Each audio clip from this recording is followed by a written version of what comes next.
love, the difference between God the omnipotent and love the omnipotent. You know, God the omnipotent creates a big burly being somewhere that has all the power and is going to use it if we're not careful. Love is a power that is, it is what is. It is all that is. And the more we affirm that, and the more we dig out even the slightest hint of separation or of disunity, then the more we are strengthening what we contribute to the world.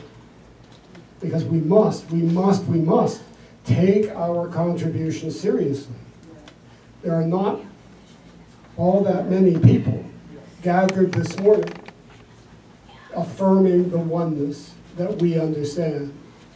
There aren't that many. So we select few need to work with all our might to focus our faith, to focus our love, you know, to be able to look at situations and look at politics and look at the weather and everything else that we like to blame for stuff and see the oneness. Show me the good, show me the love, show me the one. Okay, a long time ago, when we were still in the old place and things were kind of different, we started looking at the Bible. And with your permission, I'm going to go back to that so we can work forward from here on the Sundays that I'm here. My way of looking at the Bible is to see 7 bridges. The Bible is a record of our spiritual journey. It's like a travel guide. And travel guides have maps in them, they have helpful hints in them, but they don't say, you idiot, you're in the wrong place. They simply say, here's where you are, and whether you intended to be here or not, here's where you are, and here's how you can express your good while you're there. So that you're never off the beaten path. Can't you look back? I certainly can, and look at dozens and dozens of random events when I was out in the wilderness on my own and didn't think I'd ever find my way back. And I look now and there's a beautiful pattern to it all. Beautiful pattern. And I want to say, well, why didn't you tell me? Well, duh, you know. Why wasn't that clear while I was going through it? I could have saved myself a lot of anguish. Well, the anguish is part of what I'm here to experience, I think, and to share. I certainly wouldn't be the same minister if the road had been easy and soft and warm and loving. Sometimes it was, but often it was not. So 7 bridges that allow us to move forward on this journey. The first bridge takes us out of the Garden of Eden. And here's where we need to take time to appreciate the much maligned serpent. Also an expression of the divine, as everything is. Also one with all of creation, as everything is. Urging us forward. The Garden of Eden is a garden of oneness. There is no opposite. There is no bad, there is only good. But if we want to be, as we are called to be, the creative edge of the divine, bringing more of the divine into tangible expression, if that's our job, we can't do that in the garden. And the Eve within us, the feminine, the creative, the imagination, the restlessness gets just a little bit bored. You know, I'm tired of naming plants. You know, if I hear the rib story one more time, I'm going to throw up. We've got to get out of here. And through her nudging and urging, indeed that happens. And God doesn't throw us out of the garden. God never throws us across a bridge. Never, never. God says, okay, you made your choice. Now, here's what you need to know. It's going to hurt. Duality is going to hurt. You want to be creative? Great. Childbearing is going to hurt. Farming, making your own food is going to be painful. but I will be with you every step of the way. And he gives them little outfits to wear for the trip, packs their little suitcases and sends them across the bridge. And immediately they get across and they have their first lesson when Cain kills Abel, and God is there to say, look, now see, that wasn't a good idea. Because now people are going to not trust you and they're not going to be around you and you're going to be isolated on your own. You know, death is a permanent thing from your duality perspective. So, we are in fact, and this is interesting to me, I just came across this week as I was doing this work. We are already, as we stand, right out of the garden, we are in our promised land, aren't we? We are in what is now Israel. We are in that part of the world that is being created for us. We can't see that because we're not ready. We're not ready to claim it yet. We have a lot to learn. We have a lot to learn there, and we begin to get the hang of things, how to farm, how to live, how to get along with each other most of the time. And slowly we are guided into Egypt. And that's the second bridge, into Egypt. Now Egypt it may sound like we're off on a sidetrack, but in fact, it's an essential part of our journey. Egypt is where we reach the max in terms of this mortal expression. It's knowledge, it's the arts, it's sciences, it's everything. Everything is at its very peak in Egypt. And we're welcomed there, and we're made part of things, and then one day we wake up, and we're not welcomed there anymore, except as slaves. Now, how did that happen? Well, everybody who has a 12-step experience knows that feeling, you know. Oh, I can handle this. Oh, yeah, maybe I drink a little bit too much, but I can handle it. And then you wake up one day and you can't handle it at all. And it's not that you're deciding to drink, it's that you need to drink.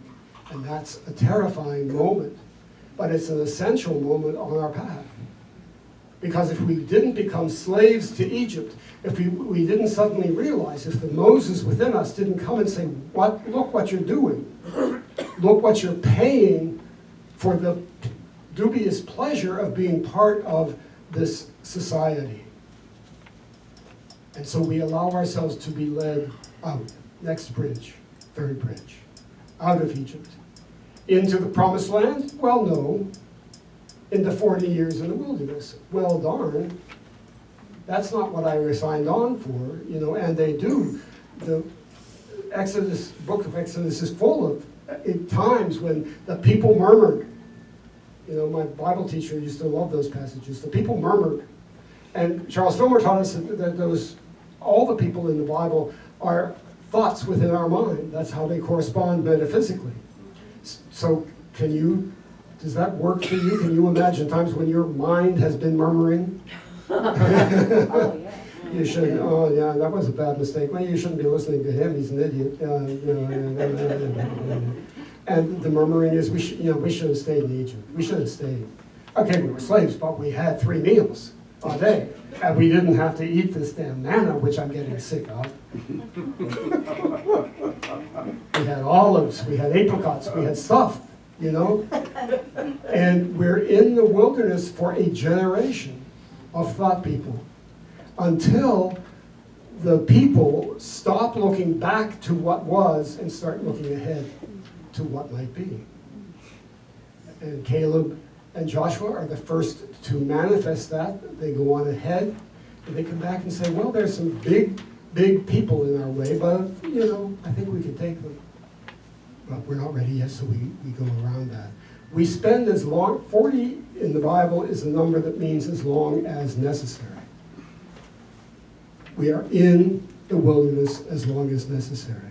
As long as we still are blaming the past, blaming Moses, blaming someone else, instead of claiming our power and saying, I think we can do this. I think we can get to the promised land that we've been talking about.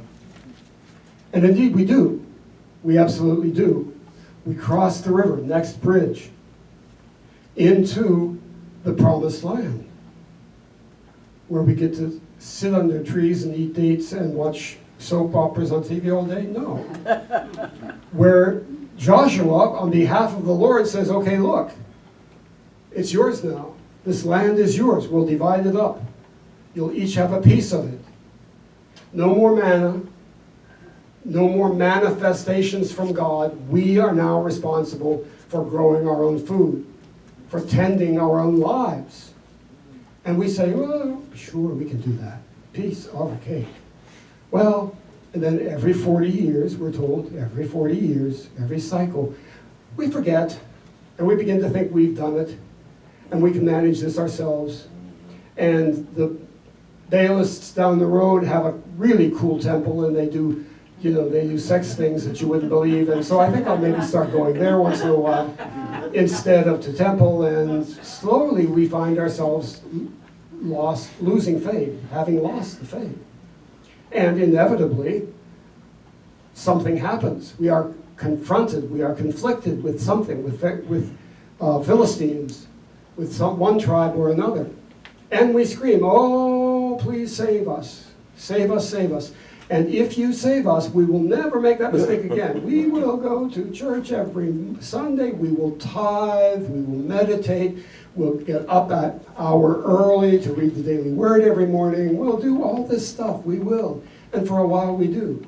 Because a Savior does rise up. It's one of the judges. And judges don't mean in then what they mean today. They are more military leaders who rise up and say, okay, this is how we're going to do this. And they lead them to an unexpected victory. Because now they're aligned with love. They're aligned with their own infinite power. And eventually they say, you know what we need? We need to organize this. We need a king. That's what we need. We need a king. And the priest, speaking on God's behalf, the prophet Samuel says, oh, no, you don't need a king. You'll just be giving away more of your power. No, we need a king to organize so we don't always have, every 40 years we have to elect someone and choose someone. Let's just make it a king. Well, we do. And again, repeating the old lesson, we find ourselves enslaved. We find that King Solomon decides he wants a temple and a palace like you wouldn't believe. And who's going to dig those stones? And who's going to grow the crops to pay for all of that? We are. We are. And so we're beginning saying, what's up with this? We're back where we were. We're just spinning our wheels. Well, we're not totally back where we were because now we're more conscious of our slavery. We're not so hopelessly enslaved as we were in Egypt. We need a timeout is what we need. We need a timeout. You probably had timeouts when you were growing up. Or you probably did at least. And so we are conquered. We are led away enslavement again into Babylon. This is a different kind of slavery. We're not working the fields. We're not living in huts. We're free to do whatever we want. We're just not free to leave Babylon. And there's a lot of good happens there. A lot of realization, which is the whole point of the time away. And you've all had a Babylon. You've all had a time of exile. It may have been a day or a week. It may be a trip to the Cape. But something, a step away that allows us to look at our lives and say, I think I could make better choices. I think when I go back, I'll see things differently. And so when we're ready, Cyrus the Persian comes and frees us. And something strange has happened while we were in exile. Up until this point, we have been the people. We have acted together. We have been acted upon together. We've been enslaved together. We've been blessed together. We've been through the wilderness together. We've been through the kings together. Always together. Now, we're on our own. Each individual one of us has to make the decision. Do I stay in Babylon and live a limited life of semi-slavery, or do I return to a city, which, this being a new generation, a city called Jerusalem, which my parents told me about, which I've never heard of, never seen. And who knows what is left there if we go back. And it's a long and difficult road anyway. And this is where the prophets come in, especially first and second Isaiah, who are encouraging the people, God will be with you. God will level the roads and make the journey light. Just trust, put the first step forward and go. And many of us do, and some of us don't. Not everybody, now that we're individuals, now that we're not working in lockstep with each other, individual choices can be made. And people can be at whatever level of spiritual awareness they are. And stay at that level however long they feel they want to be there. That's perfectly fine. You want to stay in Babylon, perfectly fine. There's some lessons you're not going to miss. Someday you're going to have to leave and make the journey home. But it doesn't have to be now. It doesn't have to be because your neighbors are going. Just take your time. Be yourself. Allow yourself to be in union with the divine. And when we do go back, we find the same thing is true for us. We find all of a sudden something has happened. God is not speaking to the people as a whole. He's speaking to individual people. He's coming to individual people. He's speaking through individual prophets rather than in a voice from on high.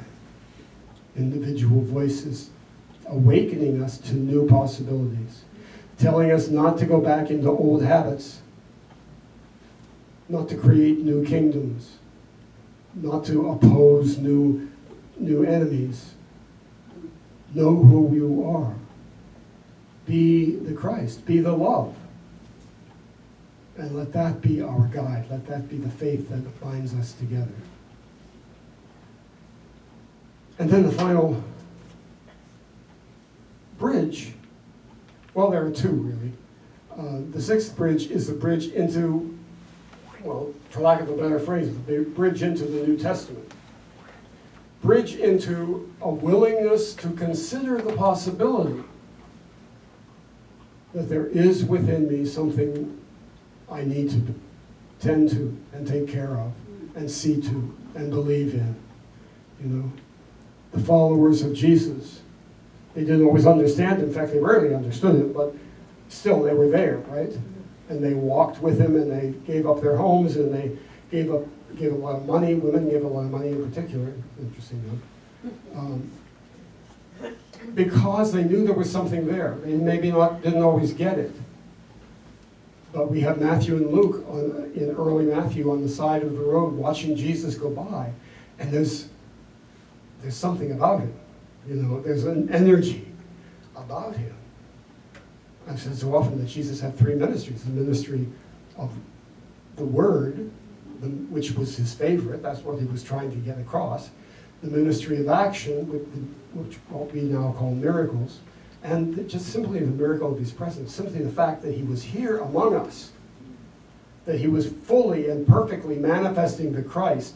That was a ministry in itself. And so we're getting ready for, I don't think any of it, well, I can't speak for you, you may be there already and looking back at me. The final bridge, which is the bridge to Christ consciousness.